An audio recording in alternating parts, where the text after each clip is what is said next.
Hello everybody, welcome once again to our YouTube channel Functionally Dysfunctional। आज के lecture में हम ट्रिग्नोमेट्री स्टार्ट करने वाले हैं। ठीक है। आपने नोटिस किया होगा जब भी टीचर्स ट्रिग्नोमेट्री पढ़ाना स्टार्ट करते हैं वो सीधा स्टार्ट करते हैं एक राइट एंगल ट्राइंगल से। बट मैं वहां से स्टार्ट नहीं करना चाहता, मैं बहुत ही बेसिक से स्टार्ट करना चाहता हूँ और मैं समझाना चाहता हूँ कि हमें ट्रिग्नोमेट्री की जरूरत क्यों पड़ती है। ठीक है ना। और आज के लेक्चर में हम कवर करने जा रहे हैं लाइंस एंड एंगल्स। मेरे को थोड़ा सा आपको रिवाइज करवाना है चैप्टर, क्योंकि बचपन में आप इस चैप्टर को पढ़ते जरूर हैं लेकिन आप भूल जाते हैं। तो इस चैप्टर को मैं आपको रिवाइज करवाऊंगा, फिर मैं आपको समझाऊंगा कि हमें ट्रिग्नोमेट्री की जरूरत क्या पड़ती है। फिर हम मीनिंग ऑफ ट्रिग्नोमेट्री के बारे में पढ़ेंगे कि ट्रिग्नोमेट्री का मतलब क्या होता है, और उसके बाद हम ट्रिग्नोमेट्रिक रेशियोज के बारे में पढ़ेंगे। ठीक है। तो चलिए स्टार्ट करते हैं लाइंस एंड एंगल्स की रिवीजन से। तो लाइन क्या होती है? It is a one dimensional geometric figure that extends in both direction. Simple सी बात है यार, इसी को बोलते हैं लाइन। है ना। एक ऐसी फिगर जो दोनों डायरेक्शन में इनफाइनाइटली एक्सटेंड करे। है ना। अब क्योंकि इनफाइनाइटली एक्सटेंड करवा हम नहीं सकते, हमारा कैनवास छोटा पड़ जाएगा, इसलिए मैं इसे with the help of an arrow denote करता हूँ। ये लाइन यहाँ पे इनफाइनाइटली आगे जा रही है, ये लाइन यहाँ पे इनफाइनाइटली पीछे जा रही है। ठीक है ना। तो रे क्या होती है? Ray is a line with a starting point but no ending point. यहाँ से एक स्टार्टिंग पॉइंट हो जाता है लाइन का, बट कोई एंडिंग पॉइंट नहीं होता। It continues to infinity. Line segment क्या होता है? Line segment is a line with a fixed starting and ending point. ये एक इसका स्टार्टिंग पॉइंट हो गया, ये एक इसका एंडिंग पॉइंट हो गया। Point A to point B we have drawn a line segment. इसको हम लाइन सेगमेंट बोलते हैं। ठीक है। उसके बाद हम बात करते हैं एंगल की। It is the amount of rotation between to line segments that share a common point called the vertex. ठीक है। सिंपल सी बात है यार, ध्यान से देखना, हमने दो लाइन सेगमेंट बनाए। एक तो ये, ठीक है, जिसको हमने बोल दिया ओ ए, और एक हमने लाइन सेगमेंट बनाया ये, ठीक है, जिसको हमने बोल दिया ओ बी। ठीक है। अब मैंने क्या किया, सिंपल, मैंने इस लाइन सेगमेंट को उठा करके जो है ज्वाइन कर दिया, क्योंकि इसके पास एक कॉमन पॉइंट था ना ओ, इसलिए मैंने कॉमन पॉइंट से इसको ज्वाइन कर दिया और मेरे पास बन गया एक एंगल। ठीक है ना। The amount of rotation that is required to go from one line segment to another line segment. Angle is the amount of rotation between two lines. तो यहाँ पे जो है हम ओ ए से रोटेट होकर के ओ बी पे गए। This is called angle, and angle is denoted by theta. The most common notation that we use for angle is theta. और इसका नाम कैसे देंगे आप? You can call it angle A O B, या फिर आप इसको बुला सकते हैं angle B O A. Both are fine. तो ये होता है एंगल, है ना। और यहाँ पे मैंने एक नोट लिखा हुआ है कि the angle for a whole circular rotation is 360 degree. यानी कि अगर मैं आपसे बोलूं कि मैंने एक कोऑर्डिनेट एक्सिस ले लिया, ठीक है, एक कोऑर्डिनेट एक्सिस ले लेते हैं फटाफट। ये बेसिक बेसिक चीजें हैं, इनमें हमें ज्यादा डिटेल में नहीं जाना, बस एक बार थोड़ा सा समझना है। एक हम बेसिक कोऑर्डिनेट एक्सिस ले लेते हैं।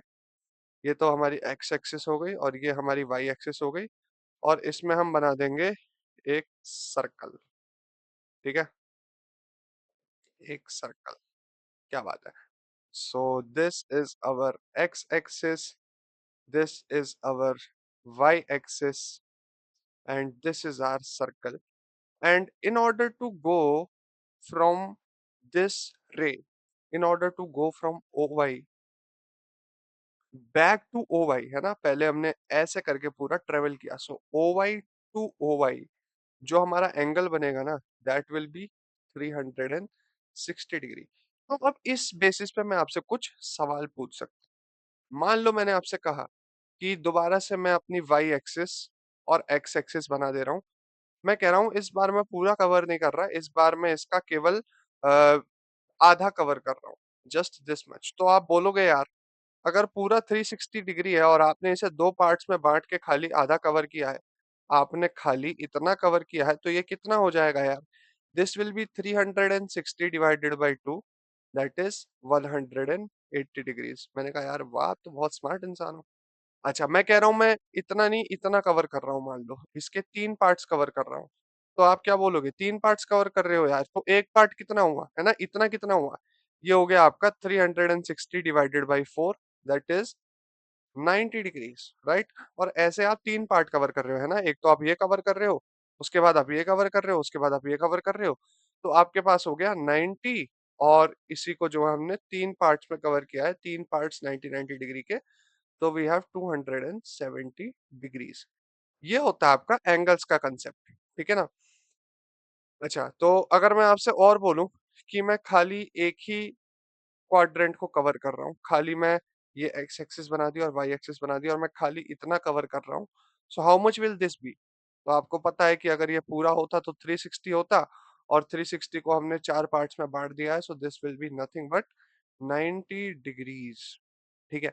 अच्छा, एक और बात, अगर ये 90 डिग्रीज है तो मुझे सिंपल ये बात बताओ, दिस इज 90 डिग्रीज, राइट? अगर इसको मैं दो इक्वल पार्ट्स में बांट दूंगा ना, अगर मैं एक ऐसा लाइन सेगमेंट बना दूं यहाँ पे ओ ए, है ना? This is X and this is Y. Tell me the angle between the ray OA and the line segment OX. Sorry, the line segment OA and the ray OX. This will be, क्योंकि ये पूरा 90 degree का angle था, इसको हमने दो parts में बांट दिया, so the angle between line segment OA and ray OX, ये होगा आपका 90 degree divided by 2, that is 45 degrees. Similarly, the angle between line segment OA and sorry, line segment O A है ना, तो यहाँ पे एरो नहीं बनेगा, line segment O A and ray O Y will be 90 degree divided by 2, that is 45 degrees. इस तरीके से जो है आप एंगल्स को देखते हैं ना, 30 डिग्री 60 डिग्री का भी एंगल देख लेते हैं एक बार फटाफट। मान लो मैंने कोऑर्डिनेट्स ले लिए, ये हमारा ओरिजिन हो गया ओ, ये हो गया हमारे एक्स एक्सिस, और ये हो गई हमारी वाई एक्सिस। मैं कह रहा हूँ I am dividing this into equal 3 parts. आपने कहा बहुत बढ़िया यार, कोई दिक्कत नहीं है। So I am naming this point A, I am naming this point B. So I'm asking you how much is angle AOX, right? Then I'm asking you how much is angle AOB. Then I'm asking you how much is angle BOY. Then I'm asking you how much is angle BOX. And then I'm again asking you how much is angle YOX. है ना? और एक और angle ले लेते हैं, angle A O Y. ये सब मेरे को बता दो फटाफट से, तो आप देखोगे यार कि ये तो पूरा मैंने 90 डिग्री का एंगल दिया था। I have divided this into 3 equal parts, so this will be 30 degrees, this will be 30 degrees and this will be 30 degrees. आपने कहा हाँ यार एकदम सही बात है, इसमें तो कोई दिक्कत नहीं है। तो मेरे को फटाफट से बताओ एंगल ए ओ एक्स कितना होगा? So angle A O x दिख रहा है आपको, है ना? 30 डिग्रीज होगा, so you can write this as 30 degrees. Nice. अब मुझे बताओ एंगल AOB कितना होगा? Angle AOB, so the amount of rotation that we take from going towards the line segment OB from the line segment OA, that is 30 degrees. So angle AOB will also become equal to 30 degrees. Angle BOY, so the amount of rotation we take from going to the line segment OB to the ray OY, that is 30 degrees again. So angle BOY will become 30 degrees. Okay. Now मैं कह रहा हूं angle B O ए बताओ, angle B O A, है ना? Sorry, angle B O A, something like this. Again यार, the amount of radiation we take to go from angle B to go from the line segment OB to the line segment OA, that is BOA, it will again be 30 degrees, right? So this is 30 degrees. Now notice कि angle AOB जो था ना, that was the anti-clockwise angle, and the angle BOA was a clockwise angle. So मैं यहाँ पे लिख देता हूँ, ये हो जाएगा anti-clockwise angle. Angle AOB was the anti-clockwise angle and angle BOA was the clockwise angle, right? अच्छा, अब मुझे फटाफट से एंगल YOX बता दो आप जरा। YOX, तो YOX कितना हो जाएगा? YOX 90 डिग्रीज हो जाएगा। और एंगल AOY बता दो। एंगल AOY मतलब the amount of rotation you require from going to the line segment OA to the line segment OY. तो एक तो हम ऐसे जाएंगे, फिर हम ऐसे जाएंगे, so this will be 30 degrees and this will be 30 degrees again. So 30 plus 30 is 60, so angle AOY is 60 degrees. तो अब आपको थोड़ा सा एंगल्स का आइडिया हो गया होगा, लाइन रे, लाइन सेगमेंट और एंगल, इन सारी चीजों का आपको बहुत अच्छे से आइडिया होगा। लाइन क्या है? It is a one dimensional geometric figure that extends into both direction. Ray is basically a line with a starting point and no ending point. Line segment is a line with a defined starting and an ending point. Angle is the amount of rotation we take between two line segments that share a common starting point, which is known as the vertex. Okay, this is pretty understandable. Then a note that the angle for a whole circular rotation is 360 degrees, which is very much understandable. ये हो जाएगा आपका angle BOA, correct. और इस तरीके से हमने 360 degree का एंगल समझा, उसके बाद हमने 180 डिग्री का एंगल समझा, फिर हमने 90 डिग्री का एंगल समझा, then we understood 45 degree and then 30 degrees and 60 degrees. तो मेन मेन एंगल हमने कवर कर लिए हैं from the chapter line segments, है ना। लाइन्स एंड एंगल्स वाले चैप्टर से हमने मेन मेन एंगल्स कवर कर दिया। अब चलते हैं ट्राइंगल के पास। ठीक है, तो देखो यार, ट्राइंगल क्या होता है? Triangle is basically a closed figure. Triangle is basically a polygon with three sides. अब ध्यान से देखो यार, ट्राइंगल का क्या मतलब है ना। मैं थोड़ा सा आपको इस बारे में, मैं डिटेल डिस्कशन इसलिए कर रहा हूँ यार, क्योंकि ट्रिग्नोमेट्री को स्टार्ट करने के लिए ना ये सब चीजें बहुत ज्यादा इंपॉर्टेंट है। क्यों इंपॉर्टेंट है ये भी मैं आपको बताऊंगा। So what exactly is triangle? What exactly is triangle? So triangle को आप ध्यान से देखोगे ना, तो ये दो शब्दों से बना हुआ है, एक ट्राई और एक तो एंगल। ठीक है ना। तो ये बताओ, ट्राई का मतलब क्या होता है? थ्री, और एंगल का मतलब तो हमने समझ लिया। तो एक ऐसी क्लोज्ड फिगर जिसके अंदर थ्री एंगल्स हो। तो आप मुझे खुद बताओ कि तीन एंगल्स के लिए जो हमें क्लोज्ड फिगर चाहिए, उसके लिए मिनिमम कितने लाइन सेगमेंट्स लगेंगे? मेरे को एक बात बताओ यार। ये तो हमने एक एंगल बना दिया, है ना। मान लो मैंने इस फिगर को बंद कर दिया एक एंगल बना के, तो एक एंगल हमारा ये बनेगा और एक एंगल हमारा ये बनेगा। So if I name this figure as O A B, I can say that there is angle A O B, there is angle O B A, and there is angle B A O. So a triangle is basically a closed polygon that has three sides and three angles, है ना। Three sides and three angles. Let us say that this is A B C. तो यहाँ पे आपको दिख रहे हैं three sides. What are the three sides? फटाफट से एक बार मेरे को बता दो। Three sides are A B, B C and C A, और सी ए की जगह आप ए सी भी लिख सकते हो। ये तो आपको तीन साइड्स दिख रही हैं, और आपको थ्री एंगल्स भी दिख रहे होंगे, है ना। थ्री एंगल्स, वो थ्री एंगल्स आपको कौन कौन से दिख रहे हैं? एंगल ए, ये वाला एंगल आपको दिख रहा है। एंगल ए को आप एंगल बी ए सी भी बोल सकते हो, एंगल ए और एंगल बी ए सी भी बोल सकते हो। और आप इसको, सॉरी, एंगल बी ए सी, और आप इसको एंगल सी ए बी भी बोल सकते हैं ना। एंगल सी ए बी, तीन चीजें बोल सकते हैं इसको, है ना। और क्या दिख रहा है आपको? आपको दिख रहा है एंगल बी। अब एंगल बी को आप क्या क्या बोल सकते हो? एंगल बी को आप बोल सकते हो angle A B C, right. Angle A B C, या फिर आप इसको क्या बोल सकते हो? एंगल सी बी ए, और एंगल सी बी ए। नाइस। अच्छा, और आपको क्या दिख रहा है? यहाँ पे एंगल ए दिख गया, एंगल बी दिख गया, तो क्या बचा हमारे पास? Angle C. So angle C को आप क्या क्या बोल सकते हो? ए सी बी, करेक्ट। ए सी बी, या फिर आप इसको क्या बोल सकते हो? Angle BCA. Now see, these three are essentially the nomenclature of the same angle. Angle A can be said, can be also named as angle BAC or angle CAB. Similarly, angle B can also be named as angle ABC or angle CBA. And similarly, angle C can also be named as angle ACB and angle BCA. Okay. तीन side, तीन angle, और इसमें क्या है? तीन vertices. तीन vertices. Vertices actually the plural of vertex. तो तीन इसमें वर्टेक्स हो गए, ए B C.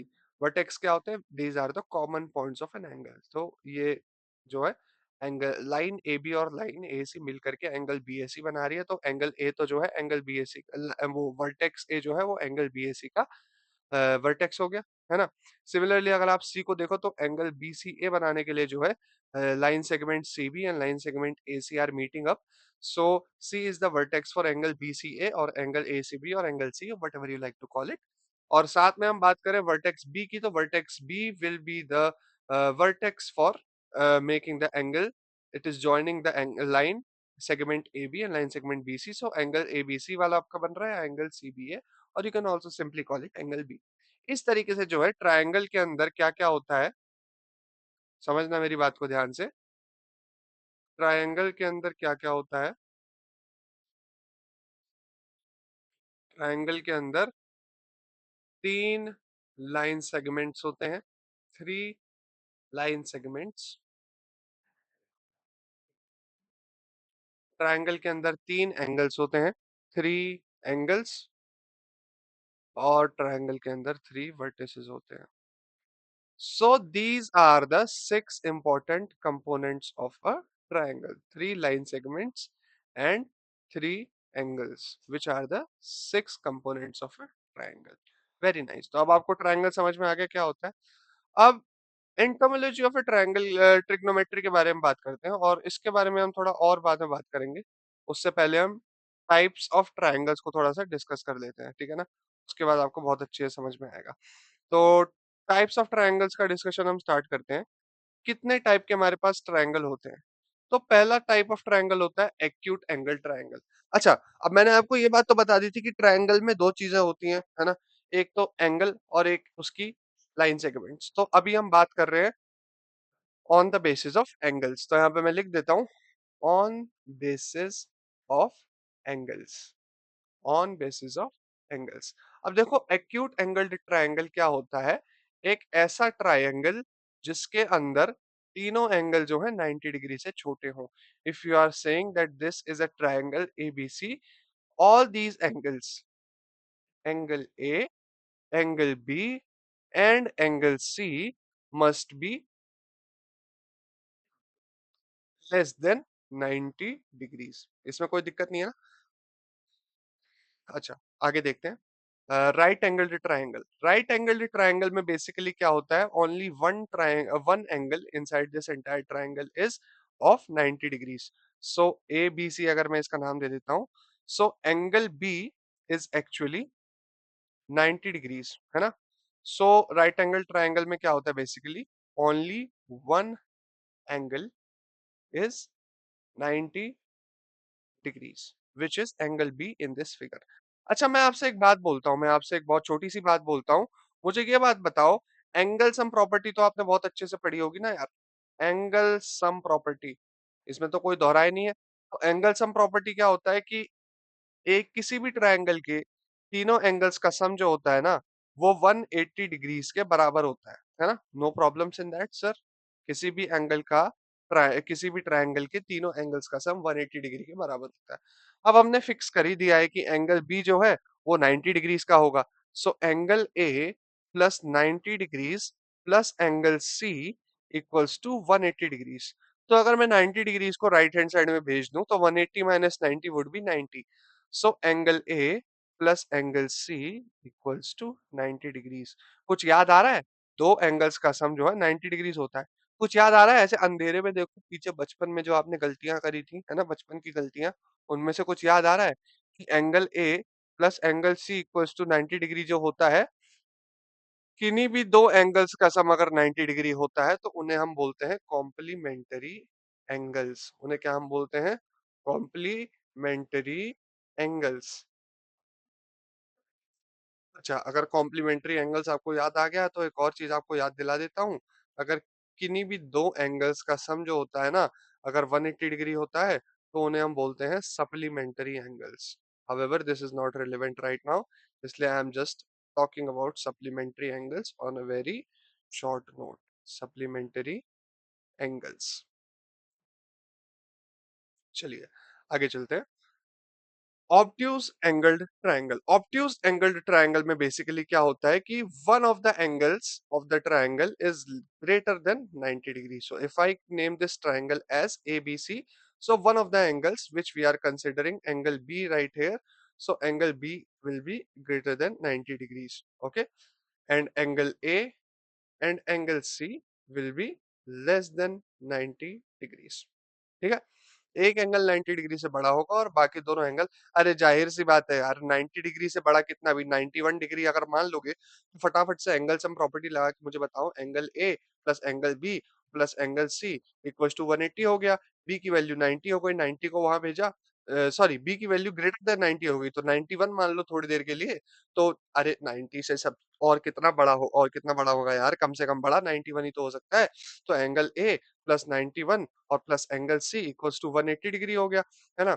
So angle A plus angle C equals to कितना हो जाएगा। हाँ, किसी ने बोला ना, किसी ने भी अगर 99 बोला तो थप्पड़ मारूंगा मैं खींच करके। 89 होगा, ठीक है,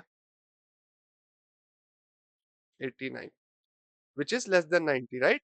तो समझ गए ना मेरी बात यार, मैं क्या कहना चाह रहा हूँ। दोनों एंगल्स जो होंगे उनका सम लेस देन 90 होगा, तो ऑफ कोर्स दोनों एंगल्स लेस देन 90 होंगे। ऑब्ट्यूज एंगल में सिर्फ एक एंगल जो है 90 से बड़ा होता है। तो ये तो हमने बात कर ली classification of triangles on the basis of their angles. एक बार हम क्योंकि even sides are a very important component of a triangle, तो हम बात कर लेते हैं classification types of triangles on basis of sides. ठीक है ना, types of triangles on basis of sides भी हम एक बार बात कर लेते हैं। तो इसमें सबसे पहला जो केस आता है ना हमारे पास, वो आता है इक्विलेटरल ट्रायंगल का। क्या आता है? इक्विलेटरल ट्रायंगल का। इक्विलेटरल ट्रायंगल क्या होता है? इक्विलेटरल ट्रायंगल एक ऐसा ट्रायंगल होता है जिसकी सारी साइड्स बराबर होती हैं भाई। ध्यान रखना है इस चीज को, इक्विलेटरल ट्रायंगल एक ऐसा ट्रायंगल होता है जिसकी सारी साइड्स इक्वल होती हैं। So if I name this as triangle ABC, है ना, if I name this as triangle ABC, so the side AB will be equal to side BC, है ना, sorry, side AB will be equal to side BC which will be equal to side CA। मेरी बात समझ में आ गई आप लोगों को? आई होप मेरी बात आप लोगों को अच्छे से समझ में आ गई होगी। अब देखो, अगर सारी साइड्स इक्वल है, then you also know that angles corresponding to equal sides are equal. So if all the sides are equal, then I can also say that all the angles are equal. Angle A plus angle B plus angle C equals to 180 degrees, of course, and all of these angles are the same. तो यार मेरे को एक बात बताओ फटाफट से, equilateral triangle के अंदर मैंने आपको ये बताया कि एंगल ए बराबर एंगल बी बराबर एंगल सी होता है, और आपको ये पता है कि ये जो एक प्रॉपर्टी है, एंगल सम प्रॉपर्टी, ये सारे ट्रायंगल्स के ऊपर एप्लीकेबल है ना। एंगल सम प्रॉपर्टी सारे ट्रायंगल्स के ऊपर एप्लीकेबल है। तो आपको बहुत अच्छे से पता है कि एंगल ए का सम और एंगल बी का सम और एंगल सी का सम जो है वो आपका 180 डिग्रीज आ रहा है ना। अब आप मान लो कि ये तीनों एंगल जो है थीटा के बराबर है, लेट अस से। तो यहाँ पे आप देखो, theta plus theta plus theta, और हमने आपको पकड़ के पीटा क्योंकि आप पढ़ाई करते हैं नहीं। तो 3 थीटा इक्वल्स टू 180, और theta will be equal to 180 divided by 3। 3 1 जा 3, 3 6 जा 18, और जीरो का zero. So theta equals to 60 degrees. समझे मेरी बात? तो एक चीज आप ध्यान रखना कि जो इक्विलेटरल ट्रायंगल होगा, जो आपका इक्विलेटरल ट्रायंगल होगा, उसके अंदर क्या होगा? All sides are equal, all sides are equal, and all angles are equal to 60 degrees. ये हर एक इक्विलेटरल ट्रायंगल के ऊपर एप्लीकेबल होती है, दो चीजें। चलो, इक्विलेटरल ट्रायंगल के ऊपर हमने बात कर ली। Now let us talk about isosceles triangle, the second type of triangle based on the sides. Okay, isosceles triangle, है ना। और यहाँ पे हम राइट एंगल ट्रायंगल के बारे में थोड़ी सी बात करेंगे। कैसे बात करेंगे मैं बताता हूँ आपको। देखो ध्यान से देखना, isosceles triangle is basically a triangle with two of its sides equal. अरे तीन साइड बराबर थी तो हमने उसको इक्विलेटरल नाम दे दिया। अब मैं कह रहा हूँ दो साइड बराबर है, दो साइड बराबर है तो यार आइसोसेलेस नाम दे दो ना। दो साइड बराबर है तो आइसोसेलेस नाम दे दो। तो यहाँ पे कह दो कि only two sides are equal. Only two sides are equal. अच्छा मेरे को एक बात बताओ, अगर इसकी दोनों साइड बराबर हैं तो जो दो साइड के करस्पॉन्डिंग दो एंगल्स होंगे ये भी तो इक्वल होंगे, है ना? तो अगर मैं कह रहा हूँ कि side A B equals to side A C, तो आप ये भी बोल सकते हो ना कि angle B equals to angle C. क्या बात है, एकदम सही बात है।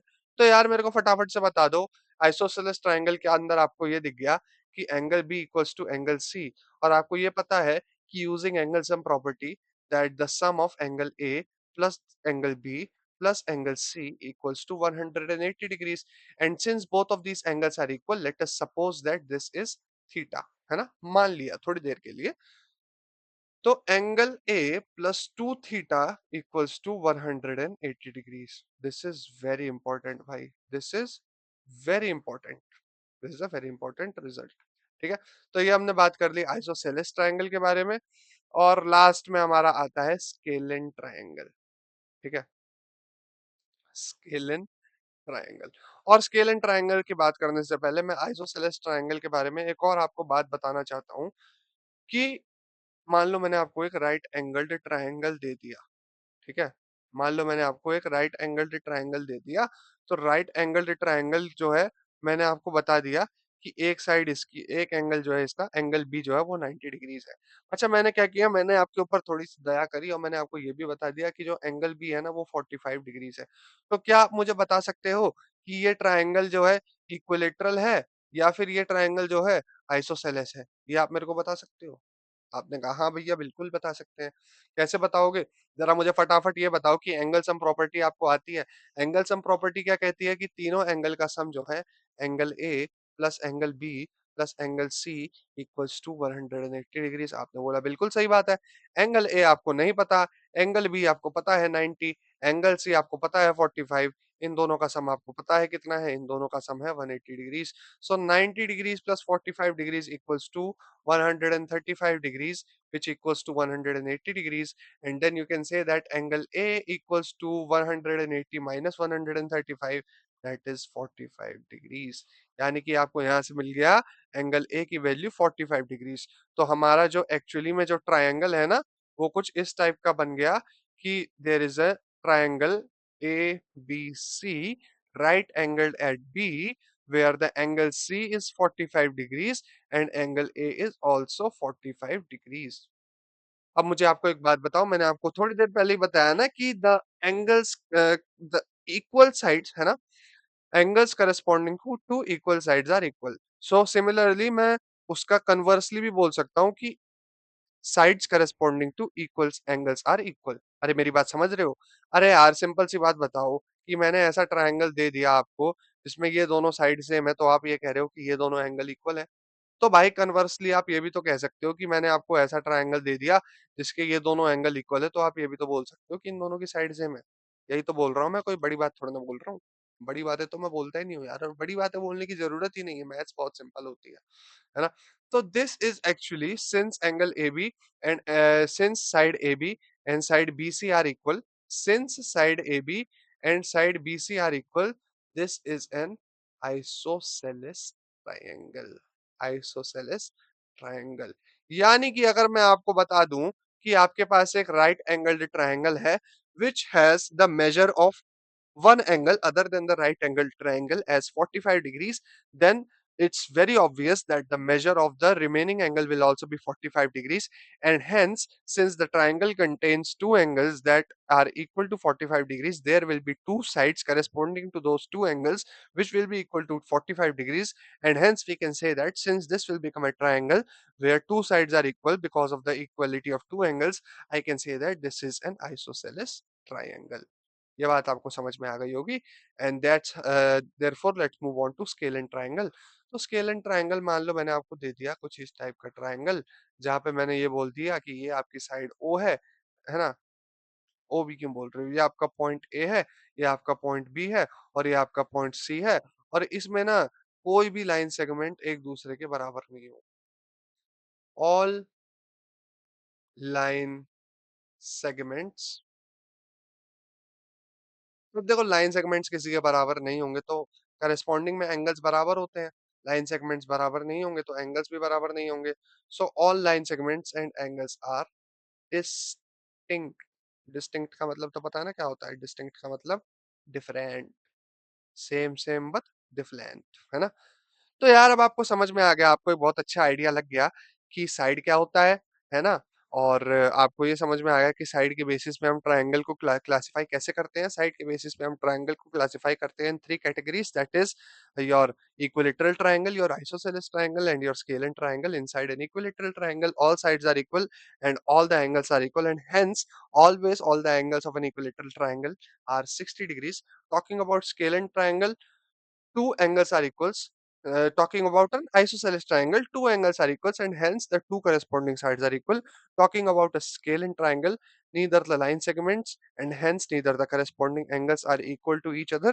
So all line segments and angles are distinct. And talking about classification of triangles on the basis of angles, you know that there are three type of triangles. Acute angle triangles, जहाँ पे सारे angles 90 degree से छोटे होते हैं. Right angle triangle, जहाँ पे केवल एक ट्रायंगल जो होता है, एक एंगल जो होता है वो 90 डिग्री के बराबर होता है. एंड ऑब्ट्यूज एंगल ट्रायंगल, जहाँ पे एक एंगल जो होता है वो 90 डिग्री से बड़ा होता है, बाकी दोनों 90 डिग्री से छोटे होते हैं, और बाकी दोनों का सम भी कर लो तो भी वो 90 डिग्री से छोटा ही होगा. ठीक है ना? अब वो कह रहा है find the length of the hypotenuse, है ना? एक क्वेश्चन मैंने आपको दे दिया कि यार मान लो लेंथ लेंथ का क्वेश्चन है, खाली कि इस क्वेश्चन में हम एंगल इन्वॉल्व नहीं कर रहे, लेंथ लेंथ पे क्वेश्चन है, तो मुझे बता दो जरा लेंथ ऑफ द हाइपोटेन्यूज.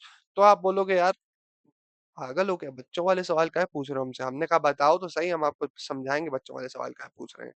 तो चलो देखो, ए बी का स्क्वायर है ना, ए बी तो हाइपोटेन्यूस हो गई, तो बचपन में आपने पढ़ा था ना कि हाइपोटेन्यूस का स्क्वायर इक्वल्स टू बेस का स्क्वायर प्लस हाइट का square. Since this is a right angle triangle AOB which is right angled at O, so I can say that AB squared equals to AO squared plus OB squared. और यहाँ से आप देखेंगे कि AB equals to square root of AO squared plus OB squared. और AO कितना है? 4 है, तो यहाँ पे स्क्वायर रूट ऑफ 4 का स्क्वायर और प्लस 3 का स्क्वायर.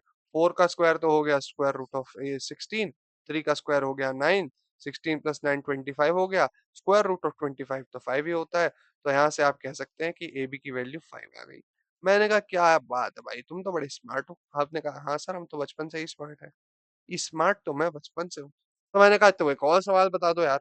तो तुम आप बोलोगे हाँ सर बिल्कुल बताओ सवाल पूछो. तो मैंने कहा आप मेरे को एक बात बताओ कि एंगल बी की वैल्यू निकाल दो, एंगल बी को मैंने एक्स माना हुआ है. आपने कहा सर ये भी कोई पूछने वाली बात है, आंख बंद करके इसमें एंगल सम प्रॉपर्टी लगा दो. Angle some property states that the sum of all the angles in this triangle will be equal to 180 degree, and not only this triangle, in any triangle the sum of all the angles will be equal to 180 degree.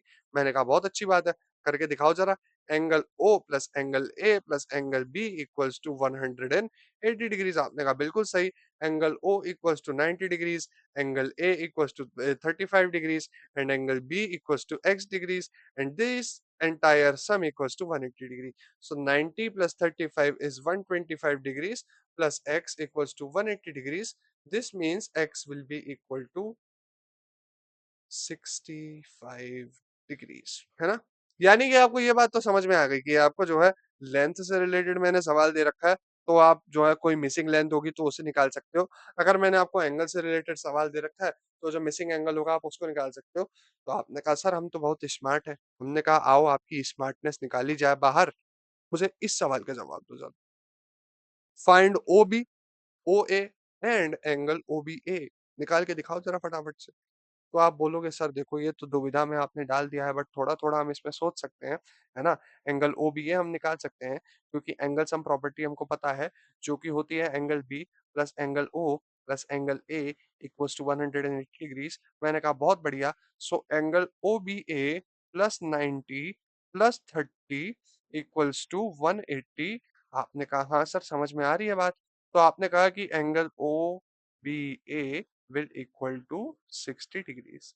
अरे simple यार, 90 plus 30 120 हो गया, right hand side लेके गए, सो 180 minus 120 आपका 60 degrees आ गया, है ना? इतनी तो मैथ आपको आती ही होगी, है ना? बचपन में मम्मी ने पीट पीट के सिखाया ही होगा. तो एंगल ओ बी है तो हमें समझ में आ गया कि 60 डिग्रीज है. मैंने कहा बिल्कुल सही बात है यार, इसमें तो कोई दोहराई नहीं है. अब ये बताओ ओ बी निकाल लोगे और ओ ए निकाल लोगे, ये तो आप फंस गए यार, है ना? ओ बी और ओ ए तो आप नहीं निकाल सकते. तो आप हमारे पास आके बोलोगे कि सर ना हम ओबी निकाल सकते हैं, ना हम ओए निकाल सकते हैं। तो हम बोलेंगे भैया आप निकाल सकते हो, है ना? तो आप बोलोगे कैसे निकाल सकते हैं? हमने कहा पाइथागोरस थ्योरम लगाओ, तो आप देखोगे कि ओबी का स्क्वायर इक्वल्स टू ओए का square plus O sorry, sorry, sorry, हमने बेस का स्क्वायर ले लिया, है ना? एबी का स्क्वायर इक्वल्स टू ओए का स्क्वायर प्लस ओबी का स्क्वायर। बट आप बोलोगे सर यहाँ पे तो सिर्फ हमें ओए पता है, तो हम एबी और ओबी कैसे निकालेंगे? ये सवाल है हमारा। तो ओए तो आपको पता है 15, तो आप ओबी कैसे निकालोगे? ये सवाल है आपका। एबी पता होता तो फटाफट तो हम वैल्यू डाल के निकाल देते। अगर आपको लाइन और एंगल के बीच में थोड़ा-सा रिलेशन मिल जाता कोई, है ना? लाइन और एंगल के बीच में आपको थोड़ा-सा रिश्ता मिल जाता, थोड़ा-सा संबंध मिल जाता, है ना? तो आपको थोड़ा-सा ज़िंदगी आपकी आसान हो जाती। तो हमने कहा लाइन और एंगल के बीच का संबंध सीखना है? आओ बेटा, इसी संबंध का हम नाम देंगे ट्रिगोनोमेट्री, है ना? क्या नाम देंगे? ट्रिगोनोमेट्री। सो आइए हम बात करते हैं ट्रिगोनोमेट्री के बारे में। है ना? In trigonometry, we study the relation between the lines and the angles of a triangle in great detail. और जाते जाते इस सवाल का जवाब देके जाएंगे, हम पहले बताते रहे कि जाते जाते इस सवाल का जवाब देके जाएंगे। तीनों एंगल्स की वैल्यू हमने निकाल लिया, तीनों लाइंस की वैल्यू भी निकाल के जाएंगे। इसलिए लेक्चर को एंड तक बहुत ध्यान से देखना भाई। लेक्चर को एंड तक बहुत ध्यान से देखना। मिस करने की जरूरत मत करना कुछ भी, है ना? अगर आपने कुछ मिस करने की जरूरत करी तो आप चीजों को भूल जाएंगे बहुत जल्दी जल्दी से। चलिए कंटिन्यू करते हैं इसी नोट पे हम चीजों को। द एंटीमोलॉजी ऑफ ट्रिग्नोमेट्री, भारी शब्द लिख दिया ना हम फ्लो फ्लो में। एंटीमोल हमसे बोला भी नहीं जा रहा है, थोड़ा छोड़ो, ज्यादा हमें भारी भारी शब्दों में जाना नहीं है। एंटीमोलॉजी का मतलब होता है सिंपल नामकरण। ट्रिग्नोमेट्री को हम ट्रिग्नोमेट्री काहे बोलते हैं आप समझो। ट्रिग्नोमेट्री जो है ग्रीक भाषा के शब्दों से बना है, ग्रीक भाषा के छोटे छोटे शब्दों से बना है trigonometry. Trigonometry is basically made up of tri gon and metron. Tri gon metron, है ना? ट्राई मतलब तीन, गॉन मतलब साइड्स, मेट्रॉन मतलब study. So the study of the figure with three sides is known as trigonometry. Three sides की figure क्या होती है? थ्री साइड्स की फिगर ट्रायंगल होती है। ट्रायंगल को डिटेल में हम स्टडी करेंगे और उसी का नाम हम रख देंगे ट्रिग्नोमेट्री। आपने कहा बहुत बढ़िया सर, समझ में आ गई। तो चलो हम बात करते हैं सिमिलर ट्रायंगल्स के बारे में। आपने कहा हाँ सर बिल्कुल बात करते हैं। मुझे एक बात बताओ यार, ये मैंने आपको दो ट्रायंगल दे रखे हैं, आपने कहा हाँ सर बिल्कुल सही बात है, दो ट्रायंगल दे रखे हैं। मैंने कहा यार मुझे एक बात बताओ, अगर मैं आप इन दोनों ट्रायंगल की साइड्स दे दूं, है ना? अगर मैं बोलूं कि यार ये तो जो है वो 3 सेंटीमीटर है ना? और ये तो जो है वो 4 सेंटीमीटर है, और ये तो जो है 5 सेंटीमीटर है। आप कहोगे ठीक है भैया हमें समझ में आ गया, ये 3 सेंटीमीटर है, 4 सेंटीमीटर है, 5 सेंटीमीटर है, और यहाँ पे एक राइट एंगल बना हुआ है। मैंने कहा हाँ भैया बिल्कुल सही बात है। अब मैं कह रहा हूँ कि यार ये बात बताओ मेरे को कि ये जो है ये एंगल जो है हमारा ये 6 सेंटीमीटर है ना? ये एंगल हमारा 8 सेंटीमीटर है, और ये एंगल हमारा 10 सेंटीमीटर है। आपने कहा भैया बिल्कुल बढ़िया है, इसमें भी हमें कोई दिक्कत नहीं है। तो हमें एक बात बताओ भैया, आप हमें ये सब क्यों बता रहे हैं? हमने कहा रुको जरा, सबर करो। एक बात बताओ, ये ट्रायंगल सिमिलर दिख रहे हैं? थोड़ा सेम सेम बट डिफरेंट दिख रहे हैं, है ना? सिमिलर का मतलब क्या होता है? सेम सेम बट डिफरेंट, है ना? ऐसा नहीं लग रहा कि यार कि हमने ये छोटा वाला ट्रायंगल उठाया और उसको बस थोड़ा-सा बड़ा करके चिपका दिया दूसरी साइड में, तो हमें मिल गया ये वाला ट्रायंगल। मैंने कहा हाँ यार, सोच तो तुम सही रहे हो, थोड़ा-सा और डिटेल में जाके सोचो।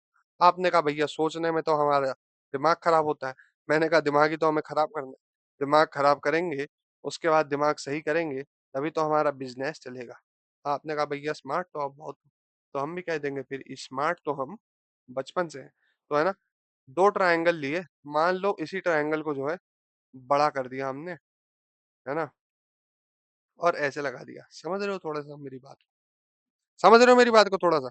मान लो कि यहाँ पे मैंने इसका एंगल रख दिया 90 डिग्री, तो इसका भी एंगल क्या होगा? 90 डिग्री। समझे कि नहीं भाई? इसका एंगल मान लो, अगर मैं कह रहा हूँ कि इसका एंगल 30 डिग्री होगा, तो इसका भी एंगल 30 डिग्री होगा। समझे कि नहीं? अरे क्योंकि यार ओ, ए, बी इसकी साइड मान लो, और इसको मान लो क्या मानोगे यार? ओ, सी डी है ना। ओसीडी क्या होता है? ऑब्सेसिव कंपल्सिव डिसऑर्डर, है ना। वो बीमारी नहीं है, मानसिक बीमारी नहीं, ट्रायंगल की बात कर रहे हैं। तो ओ ए बी और ओसीडी। तो यार एक बात बताओ मेरे को, एंगल क्या होता है? Angle is the measure of which we take from one line segment to another line segment. तो जहाँ पे हम टर्न की बात कर रहे हैं वहां पे लेंथ की तो बात आती ही नहीं है यार। सिंपल बताओ, लंबाई कितनी भी हो, मुड़ोगे तो एक ही अमाउंट ऑफ टर्न तो आपका सेम ही रहेगा ना, अमाउंट ऑफ रोटेशन तो आपका सेम ही रहेगा। तो ये एंगल 90 डिग्री है अगर, है ना, ये एंगल 90 डिग्री है तो हम इस ट्रायंगल को कितना ही बड़ा करके चिपका तो ये एंगल भी 90 डिग्री होगा ना भैया। ये एंगल 30 डिग्री है तो इस ट्रायंगल को कितना ही बड़ा करके चिपका तो ये एंगल भी 30 डिग्री होगा ना। और ये 90 है, ये 30 है, 120 बचा तो ये 60 हो जाएगा, है ना। तो ये एंगल 60 डिग्री, अब ट्रायंगल कितना ही बड़ा करके चिपकाओ ये भी तो 60 डिग्री ही होगा। समझे? तो ये हो जाते हैं सिमिलर ट्रायंगल्स, ठीक है। और सिमिलर ट्रायंगल्स का क्या मतलब होता है? सिमिलर ट्रायंगल्स का मतलब होता है कि if two triangles are similar, if two triangles are similar, है ना, if two triangles are similar, then the ratio of their sides is similar to, then the ratio of their sides is similar to, the ratio of their sides is similar to, है ना। कैसे माने भैया, हम तो नहीं मानते। तो हमने कहा देखो बाबू इधर आके देखो थोड़ा, हमने ये दिखाया था ना कि ये ट्रायंगल सेम सेम जैसे लग रहे हैं। तो अगर आप इसको नाम दे दो थोड़ा सा, ए बी सी नाम दे दो, है ना। तो और इसको आप नाम दे दो डी सी ई। तो आप ध्यान से देखोगे ना, A B upon D C, corresponding side बोल रहा हूँ मैं, ए बी का करस्पॉन्डिंग डी सी होगा, है ना। ए सी का करस्पॉन्डिंग डी ए होगा, और बी सी का करस्पॉन्डिंग ए सी होगा, है ना। थोड़ा सा हम नाम चेंज कर देगा क्योंकि ये कंफ्यूजिंग लग रहा है यार, है ना। एक ही ट्रायंगल में हमने वर्टिसेस के नाम सेम रख दिया ना, तो इसलिए थोड़ा कंफ्यूजिंग लग रहा है। लिख तो मैं सही रहा हूँ बट थोड़ा सा कंफ्यूजिंग लग रहा है, इसलिए हम ए की जगह ना ई लिख देते हैं। थोड़ा सा आसान हो जाएगा आपके लिए, है ना।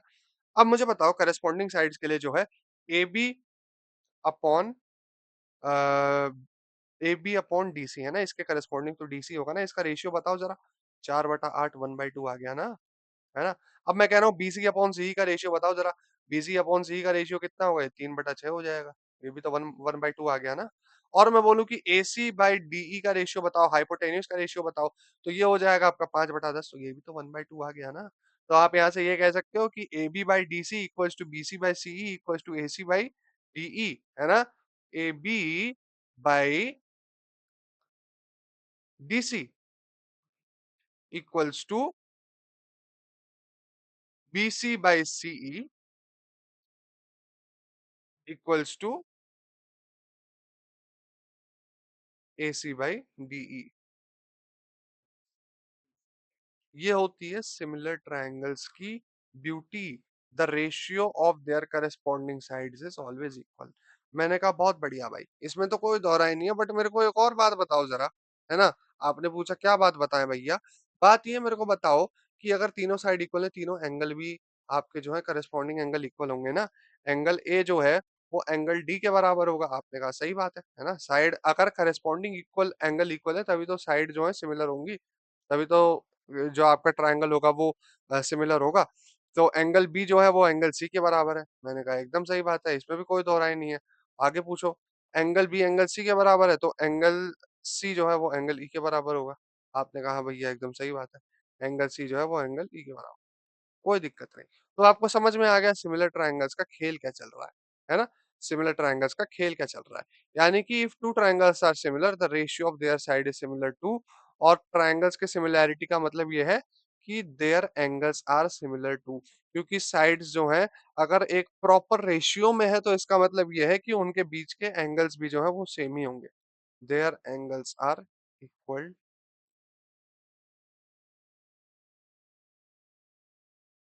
आपने कहा बहुत बढ़िया बात है यार। अब एक बात बताओ मेरे को, है ना। अब एक बात बताओ, दोबारा से हम दो राइट एंगल ट्रायंगल्स लेते हैं, दो सिमिलर राइट एंगल ट्रायंगल्स लेते हैं, और उसको हम थोड़ा सा जो है डिग्री विग्री के हिसाब से देखेंगे। तो दो सिमिलर राइट एंगल ट्रायंगल्स हमने ले लिए, एक तो ये ले लिया और एक दूसरा ये ले लिया। तो मान लो इसको जो हम थोड़ा सा बड़ा कर देते हैं, थोड़ा सा हमने इसको बड़ा कर दिया। अब इसको हमने नाम दे दिया ट्रायंगल ए बी सी, और इसको हमने नाम दे दिया ट्रायंगल डी ई एफ। मैं ये कह दे रहा हूँ कि भाई ये तो हमारा 90 डिग्री है और ये हमारा 30 डिग्री है। तो आपने कहा ठीक है भैया, ये जो हमारा 90 डिग्री है और ये भी हमारा 30 डिग्री होगा। लेंथ मैटर नहीं करता बाबू, लेंथ मैटर नहीं करता। एंगल अगर सेम है तो ट्रायंगल्स सिमिलर होंगे, ठीक है ना। ट्रायंगल सिमिलर होंगे तो मुझे एक बात बताओ कि परपेंडिकुलर करेस्पॉन्डिंग परपेंडिकुलर का रेशियो सेम होगा ना। A B upon D E will be equal to the ratio of the corresponding hypotenuse, will be equal to the ratio of the corresponding hypotenuse, AC upon DF। आपने कहा भैया एकदम सही बात है, दिस इज करेक्ट। तो मुझे एक बात बताओ, अगर मैं इसको क्रॉस मल्टीप्लाई कर दूं, है ना, AC को यहाँ ले आऊं और D को यहाँ ले आऊं, तो कोई दिक्कत तो नहीं होगी ना भाई। आपने कहा बिल्कुल कोई दिक्कत नहीं होगी। A B upon A C equals to D E upon D F, ये भी कांस्टेंट रहेगा। आपने कहा भैया ये भी कांस्टेंट रहेगा।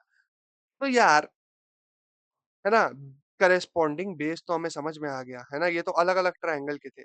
करेस्पॉन्डिंग हाइट हमें समझ में आ गया, ये भी अलग अलग ट्रायंगल के थे। करेस्पॉन्डिंग हाइपोटेन्यूज भी हमें समझ में आ गया, है ना, ये भी अलग अलग ट्रायंगल के थे। बट ये तो एक ही है ना, ये तो सेमी ट्रायंगल का जो है रेशियो को कांस्टेंट बता रहा है भैया। सेमी ट्रायंगल के रेशियो को कांस्टेंट बता रहा है ये तो। सो this is a different thing. ये ट्रायंगल के दो साइड्स के रेशियो को कांस्टेंट बता रहा था, ये एक ही ट्रायंगल के दो साइड्स के रेशियो को कांस्टेंट बता रहा है ना। यहाँ पे दो अलग अलग ट्रायंगल्स है, ए बी और डी का रेशियो कांस्टेंट दिखा रहा है, यहाँ पे ए बी और ए सी का रेशियो कांस्टेंट दिखा रहा है। तो भैया ये तो हमारे पास एक नई चीज आ गई। तो इस रेशियो को ना हम नाम दे देते हैं साइन, है ना।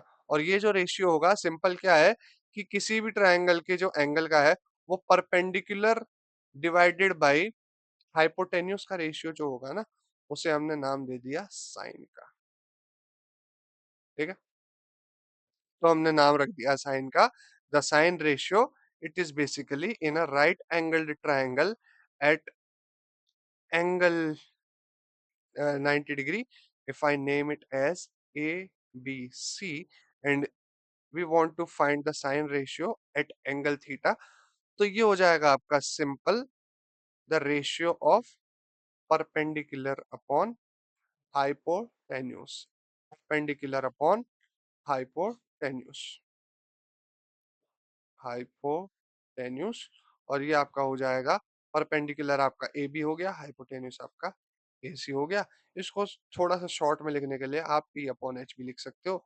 सिंपल यहाँ पे ये लिख देना कि sine of theta equals to P upon H.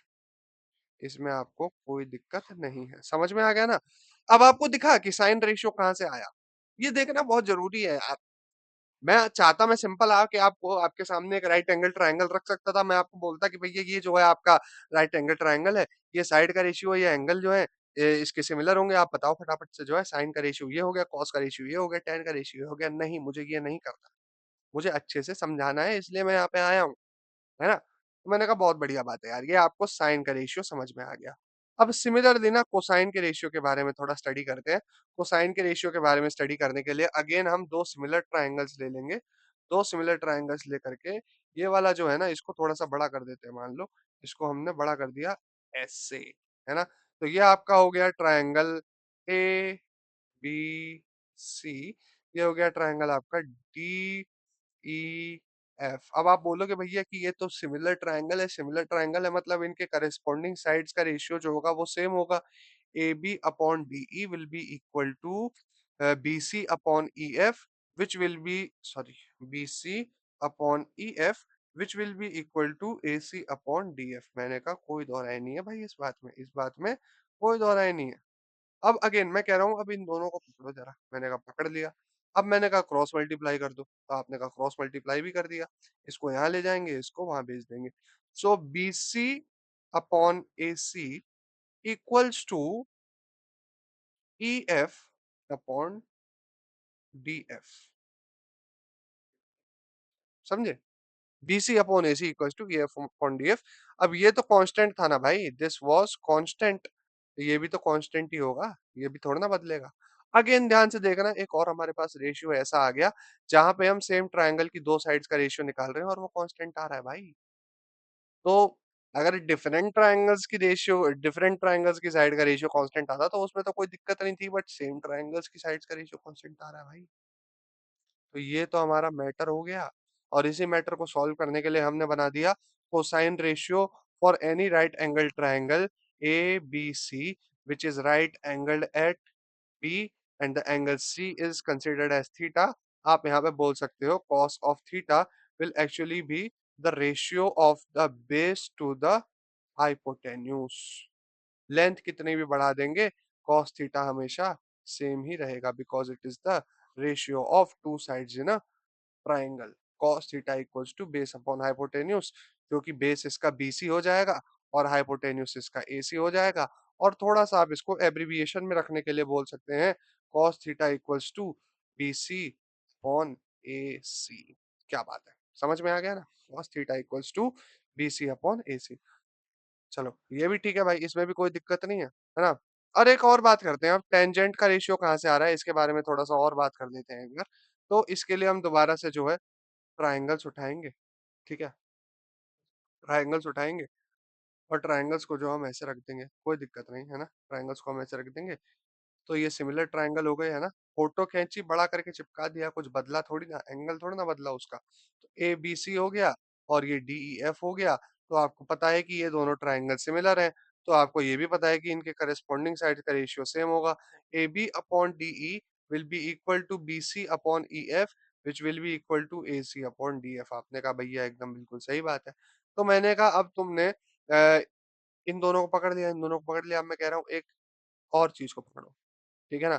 वो चीज तुम क्या पकड़ोगे कि सबसे पहले ना तुम इन दोनों को सेम करो ना, ठीक है ना? सबसे पहले तुम इन दोनों को सेम करो। तुमने कहा भैया अभी करते हैं।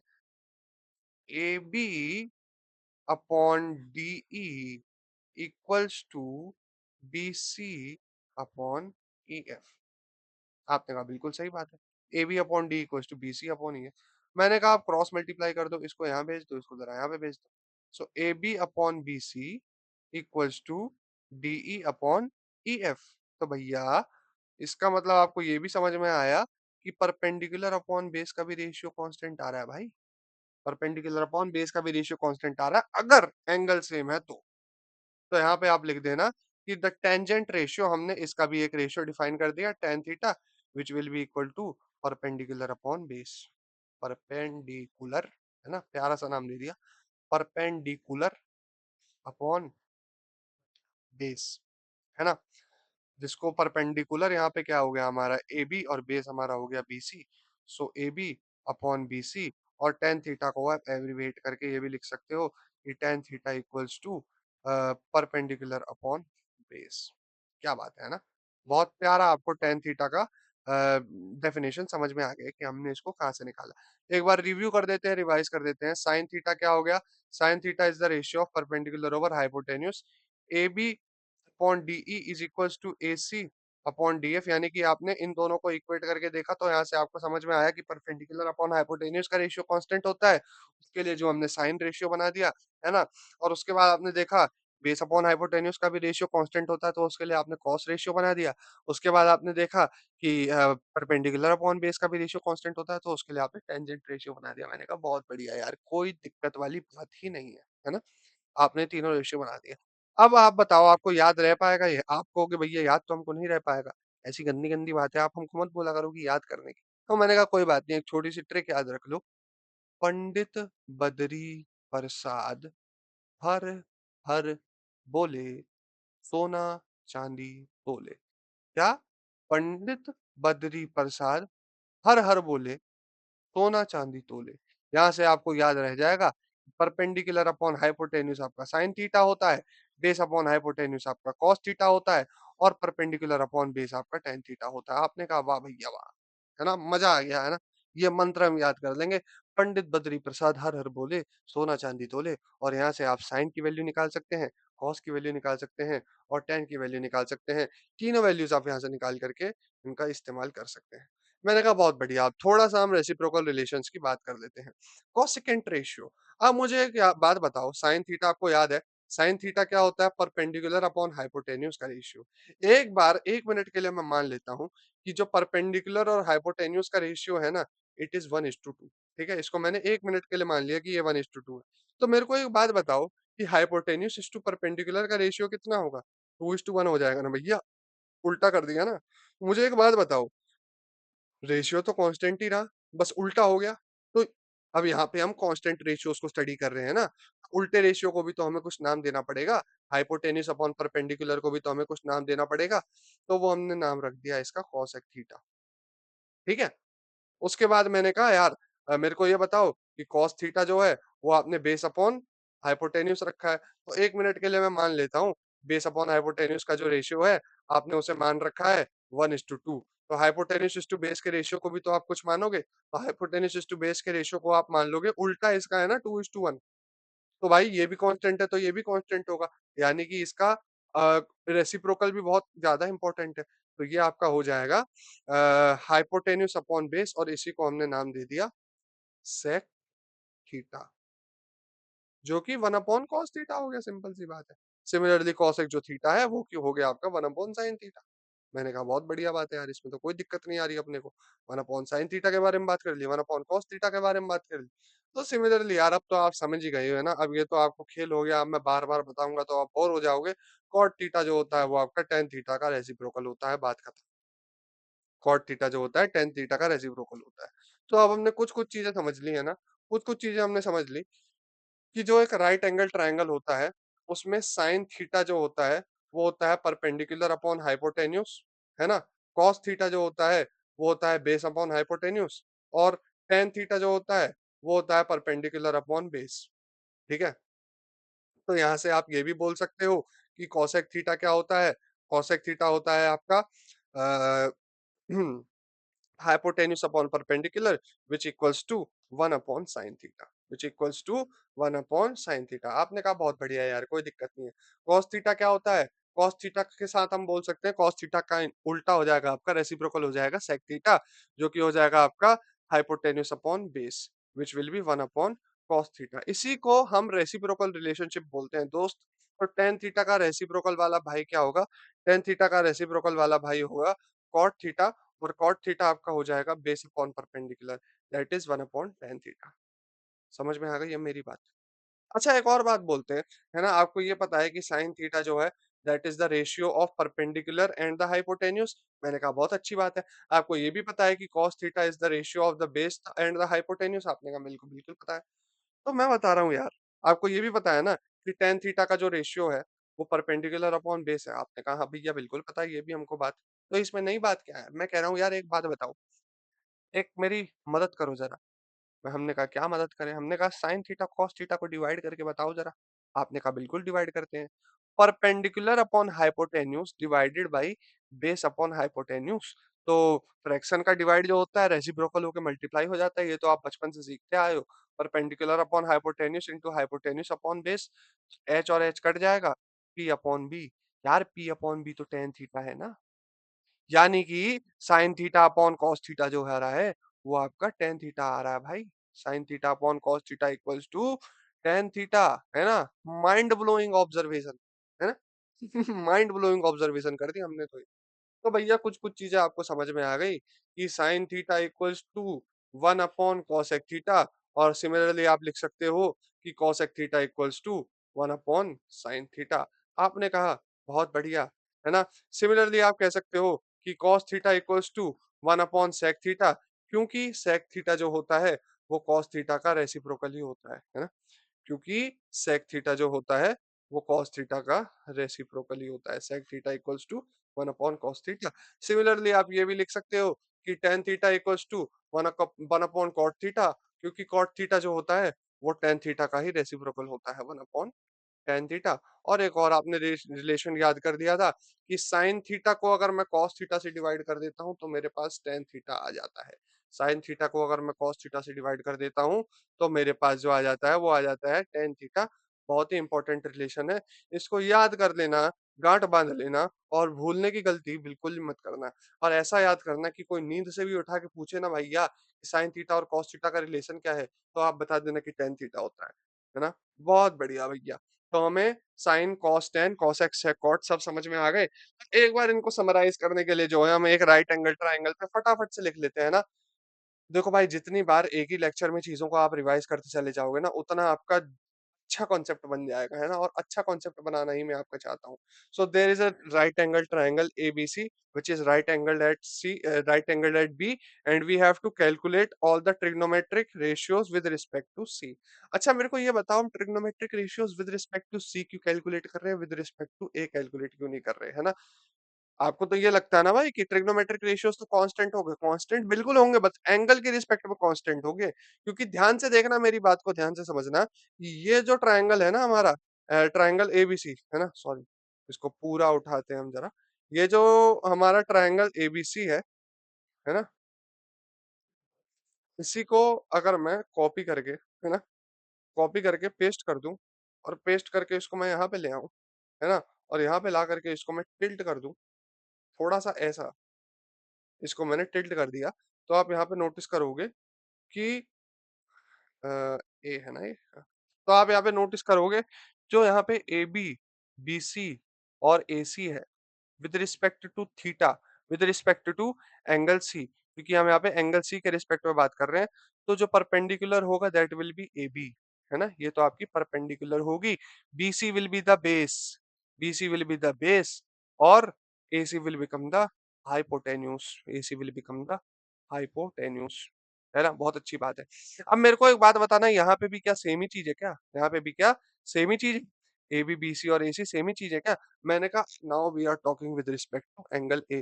थोड़ा ध्यान से देखो, एंगल ए के रिस्पेक्ट में जो परपेंडिकुलर होगी ना, वो बीसी होगी भाई, बीसी होगी परपेंडिकुलर, है ना। और एंगल ए के रिस्पेक्ट में ए बी जो होगा ना, ए बी होगा आपका बेस, तो ए बी हो जाएगा आपका बेस, और एंगल ए सी जो है वो आपका हाइपोटेन्यूस हो जाएगा।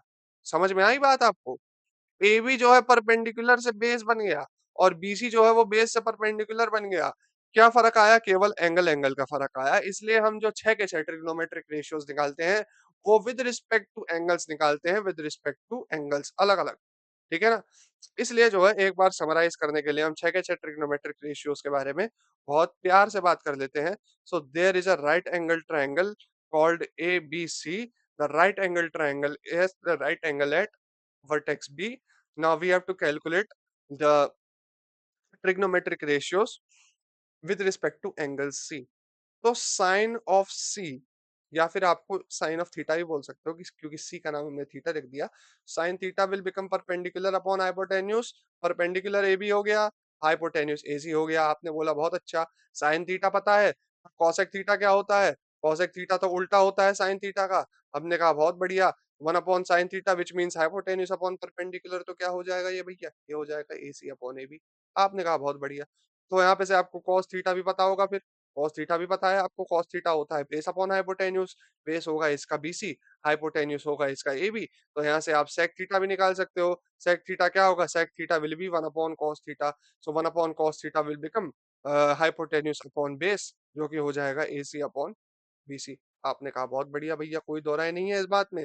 और आप यहाँ से टेन थीटा भी निकाल सकते हो। टेन थीटा सिंपली क्या होगा? It will be sine theta upon cos theta, जिसको हम परपेंडिकुलर अपॉन बेस भी बोलेंगे। और perpendicular upon base will become simply A B upon B C, है ना, A B upon B C. तो टेन थीटा से आप कॉट थीटा भी निकाल सकते हो यार। कॉट थीटा तो सिंपल क्या होता है? Cot theta is the reciprocal of tan theta. Cot theta equals to one upon tan theta which is base upon perpendicular, that is B C upon A B. ये तो आपके 6 के 6 trigonometric ratios निकल के आ गए इन अ राइट एंगल ट्रायंगल। समझ में आई मेरी बात? अब हम जरा कॉम्प्लीमेंट्री रिलेशंस के बारे में बात कर लेते हैं। मैंने जिस हिसाब से आपको एक राइट एंगल ट्रायंगल को टिल्ट करके दिखाया था ना, रोटेट करके दिखाया था, उसके बारे में थोड़ा सा और डिटेल में बात कर लेते हैं, और उसके बाद हम लेक्चर को कंप्लीट कर देंगे। तो मेरे को एक बात बताओ यार, ये तो मैंने राइट एंगल ट्रायंगल बता दिया आपको, this is A B C right angle at B. तो हमने विद रिस्पेक्ट टू सी जो है कैलकुलेट कर लिया। अब मैं आपको ये कह रहा हूँ कि मेरे पास जो अब है राइट एंगल ट्रायंगल, मैंने सिंपल क्या किया यार, नया भी नहीं बनाते हैं यार, सिंपल एक बात बताओ। मैंने इसी को उठाया, उठा के इसको मैंने किया कॉपी, और कॉपी करके मैंने इसको कर दिया पेस्ट, और पेस्ट करके मैंने क्या कर दिया, पेस्ट करके मैंने कर दिया रोटेट। आपने कहा भैया रोटेट बहुत ज्यादा कर रहे हो आप। हमने कहा कर लेते हैं यार, समझाना पड़ेगा ना। तो रोटेट में तो गड़बड़ हो गई, है ना। थोड़ा सा हमें इसको सोच समझ के रोटेट करना पड़ेगा। सोच समझ के थोड़ा सा हमें इसको रोटेट करना पड़ेगा भैया। सो हाँ, अब ठीक है। अरे यार, फिर बंद हो गया। हाँ हाँ, तो कुछ इस तरीके से जो है हम इसको रोटेट कर देते हैं, क्या बात है। तो मान लो, अगर आप एंगल सी के रिस्पेक्ट में बात कर रहे हो, इस चीज को मैं डिस्कस कर चुका हूँ। अगर जो ट्रिग्नोमेट्रिक रेशियोज आप एंगल सी को अगर आप थीटा मान रहे हो ना, तो मेरे को एक बात बताओ, है ना, एंगल सम प्रॉपर्टी आपको याद है, angle A plus angle B plus angle C equals to 180 degree. अगर आप सी को जो है वो थीटा बोल रहे हो, तो बी को आप क्या बोलोगे? बी को आप बोलोगे 180 माइनस ए माइनस सी, है ना। और ए कितना है आपका? सॉरी सॉरी सॉरी, आपको ए ही निकालना है। तो यहां से आप ये बोल सकते हो कि angle A will be 180 minus angle B और माइनस एंगल सी। बी कितना है आपका भैया? बी तो आपका 90 है और सी आपका थीटा है। So 180 minus 90 minus theta, 180 minus 90 तो बचपन से 90 होता है। So B will be 90 minus theta. B will be 90 minus theta. B and C will be complementary angle. So sorry sorry sorry, गड़बड़ हो गई ना हमसे। हाँ, angle A will be 90 minus theta, not angle B. Angle A will be 90 minus theta. तो these are the complementary angle. Angle A will be equal to 90 minus theta. So यहां से मैं ये कह सकता हूं कि angle A and angle C are complementary angles.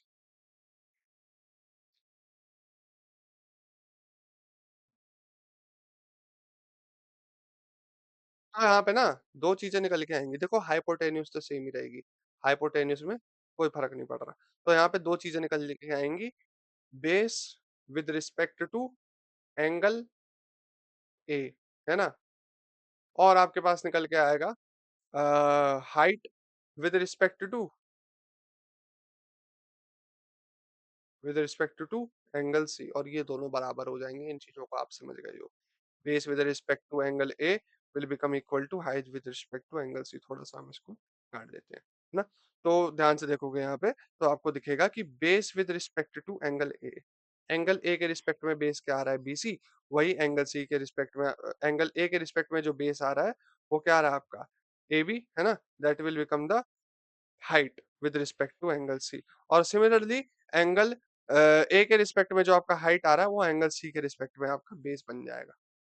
तो आपको चीजें समझ में आ गई हैं। यानी कि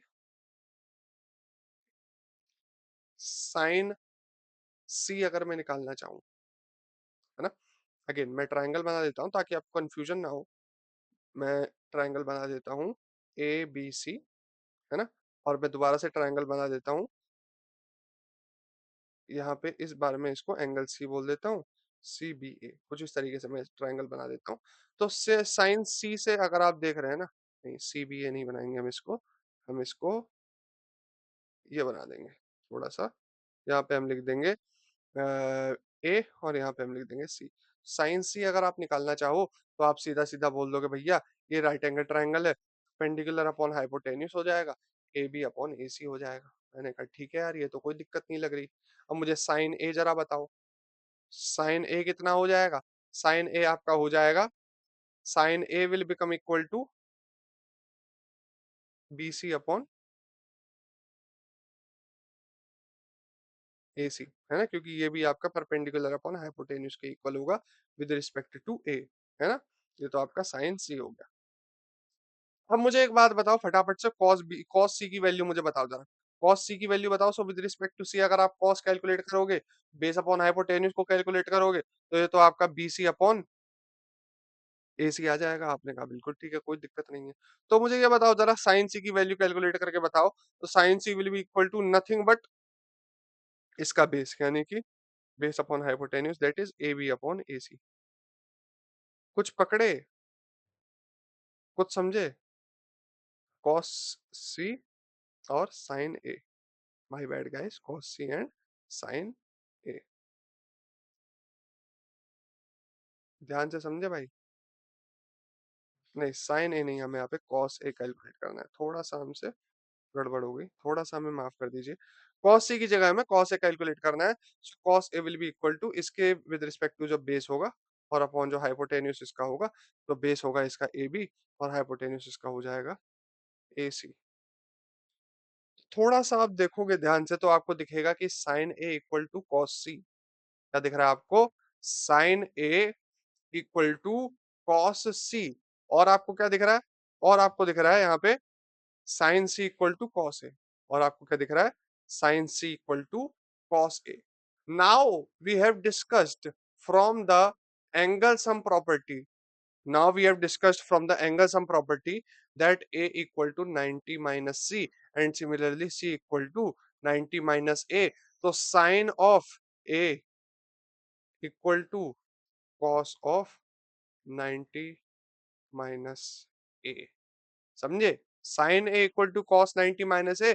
और इसी तरीके से मैं बोल सकता हूं कि sin of 90 minus a equal to cos a। समझे मेरी बात यार? समझे कि नहीं? जल्दी बताओ, है ना? सिमिलरली यहाँ पे आपको दिखेगा कि sine C equals to cos A है, तो यहाँ पे मैं बोल सकता हूँ कि sine of 90 minus C equals to cos C. या फिर मैं ये भी बोल सकता हूँ कि sine of 90 minus A equals to cos A. ये चीज आपको समझ में आ गई ना? Sine of 90 minus A equals to cos A. ये है कॉम्प्लीमेंट्री एंगल्स का खेल भाई। दिस इज द खेल ऑफ कॉम्प्लीमेंट्री एंगल्स। तो कॉम्प्लीमेंट्री एंगल्स के खेल को हम फटाफट समराइज कर देते हैं। कॉम्प्लीमेंट्री एंगल्स के रिलेशनशिप को, sine of 90 minus theta equals to cos of theta, cos of 90 minus theta equals to sine of theta, cos of 90 minus theta equals to sine of theta. Laptop हमारा दोबारा से lag करने लग गया है, which is bad news. Let me fix this। है ना? cos of 90 minus theta equals to sin of theta and tan of 90 minus theta। tan of 90 minus theta भी देख लेते हैं यार फटाफट, इसमें भी कोई दिक्कत नहीं है। फटाफट से हम एक राइट एंगल ट्राइंगल बना देते हैं, दूसरा राइट एंगल ट्राइंगल बना देते हैं। इसका नाम रख देते हैं ए बी सी और इसका नाम रख देते हैं सी बी ए। ये 90 डिग्री हो गया, ये 90 डिग्री हो गया। विद रिस्पेक्ट टू सी, अगर आप टेन सी निकालोगे, है ना, टेन सी अगर आप निकालोगे तो ये आ जाएगा आपका, ये अगर थीटा होगा तो ये 90 माइनस थीटा होगा। यार ये तो कॉम्प्लीमेंट्री एंगल आ गए। काफी प्रैक्टिस आप कर ही चुके हो, अब आपको समझ में आ रहा होगा मैं किस डायरेक्शन में जा रहा हूँ। टेन सी अगर आप निकालना चाहोगे तो वो आएगा A B upon B C. और अगर आप टेन ए निकालना चाहोगे तो वो आपका क्या आ जाएगा भैया? टेन ए निकालना चाहोगे तो वो आपका क्या आ जाएगा? Perpendicular upon base, right? B C upon A B. समझे? Perpendicular upon base. So with respect to tan A आपका B C upon A B आ जाएगा। सो यहाँ पे आप कह सकते हैं कि ये तो आपका कॉट ए आ गया, यानी कि tan C equals to cot A, यानी कि tan of 90 minus A will be cot A. Tan of 90 minus theta equals to cot theta. और सिमिलरली आप यहाँ पे ये भी कह सकते हैं कि cot of 90 minus theta equals to tan theta. समझ गए भाई मेरी बात को? समझे कि नहीं? तो इस तरीके से जो है, सिमिलरली यार, क्योंकि साइन ऑफ 90 माइनस थीटा जो था आपका कॉसेक थीटा था, तो कॉसेक 90 माइनस थीटा जो है वो आपका साइन थीटा हो जाएगा, है ना? सेक ऑफ 90 माइनस थीटा जो है आप कॉस थीटा हो जाएगा। और कॉट ऑफ 90 माइनस थीटा जो है आपका वो आपका क्या हो जाएगा? टेन थीटा हो जाएगा। तो फटाफट से जो है एक बार समरी के तौर पर जो है हम इसको लिख लेते हैं। समरी यही है कि sin theta equals to perpendicular upon hypotenuse, which means cosec theta equals to hypotenuse upon perpendicular, which is nothing but 1 upon sin theta। Great। cos theta की बात करें तो cos theta equals to base upon hypotenuse, which means sec theta equals to hypotenuse upon base, which is nothing but 1 upon cos theta, right? tan theta equals to sin theta divided by cos theta, which equals to perpendicular upon base। और यहीं पे से मैं ये भी कह सकता हूँ कि cot theta equals to base upon perpendicular, which is cos theta by sin theta और 1 by tan theta। ठीक है? और कॉम्प्लीमेंट्री एंगल के रिलेशनशिप की रिवीजन कर लेते हैं फटाफट से। तो ये तो आपके पास आ जाएगा भाई कुछ नहीं, sine 90 minus theta equals to cos theta आ जाएगा, है ना। यहीं से आपके पास आ जाएगा cos of 90 minus theta equals to sec theta, ठीक है। यहीं से आपके पास आ जाएगा tan of 90 minus theta equals to cot theta, है ना। यहीं से आपके पास आ जाएगा cosec of 90 minus theta, cosec of 90 minus theta equals to sec theta, है ना। यहीं पे से आपके पास आ जाएगा sec of 90 minus theta, sec of 90 minus theta equals to sorry cos of 90 minus theta equals to sin theta होगा। थोड़ा सा फ्लो फ्लो में मैंने यहाँ पे sin थीटा लिखना था, कहीं मैंने पीछे भी गड़बड़ तो नहीं कर दी इसके regarding. Cos of 90 minus theta equals to sine theta, हाँ सही लिखा हुआ, डिवीजन में थोड़ा फ्लो फ्लो में गड़बड़ कर दी। Cos of 90 minus theta equals to sine theta, tan of 90 minus theta equals to cos theta, cot theta, cosec of 90 minus theta equals to sec theta, sec of 90 minus theta equals to cosec theta, और cot of 90 minus theta equals to cot of 90 minus theta equals to tan theta. तो हमारे पूरे lecture का summary मैंने 2 slide में उठा करके डाल दिया है। साइन cos tan जो होते हैं perpendicular upon base, base upon perpendicular upon hypotenuse, base upon hypotenuse और परपेंडिकुलर अपॉन बेस के रेशियोज होते हैं। और कॉम्प्लीमेंट्री एंगल्स के रेशियोज के बारे में भी हमने डिस्कशन कर लिया है। बहुत प्यार से हमने चीज़ों को डिस्कस किया है, बहुत टाइम लगा के हमने इस लेक्चर को रिकॉर्ड किया है। तो मैं रिकमेंड करूँगा यार बहुत प्यार-प्यार से जो है इस लेक्चर को देखना, है ना? और बहुत प्यार-प्यार से समझने की कोशिश करना। यहाँ पे मैंने थोड़ा-सा जो है फ्लो में गड़बड़ कर दिया था। cosec of 90 minus theta equals to sec theta, है ना? sec of 90 minus theta equals to cosec theta. cos और cosec थोड़ा एक-एक जैसे होते हैं ना, तो लिखते-लिखते में क्या होता है इंसान गड़बड़ कर देता है ना? cot of 90 minus theta equals to tan theta. I hope everything makes sense. That's the end of this lecture for today. और जाते-जाते कोट ऑफ द डे पढ़ लेते हैं एक बार। Being patient is the best virtue a man can possess. भाई किसी भी काम में ना ओवरनाइट सक्सेस नहीं मिलती, सालों साल मेहनत करनी पड़ती है और सालों साल मेहनत करके आप उस काम में प्रोफिशिएंट हो पाते हैं। Redundancy is very important if you want to be skilled at any endeavour in the human realm. इसी के साथ लेक्चर को खत्म करते हैं। Bye bye, thanks for watching.